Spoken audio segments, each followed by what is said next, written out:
After almost 2 years nga ay makakauwi na ulit kami ng Pilipinas.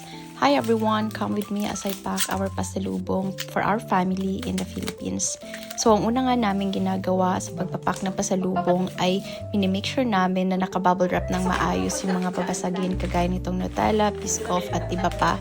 And yung second step, which is very crucial, nilalagyan din namin ng layer ng mga damit yung ilalim muna bago ilagay yung mga babasagin.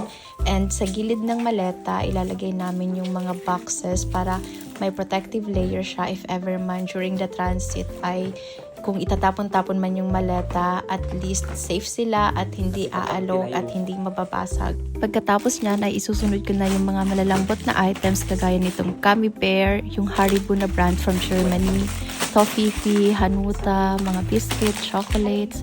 So karamihan nga na binili namin ay mga German brand na chocolates, tea, and biscuit. So yung pasalubong ng husband ko ay pareho lang din sa akin. Kung ano yung meron yung family ko ay meron din yung family niya.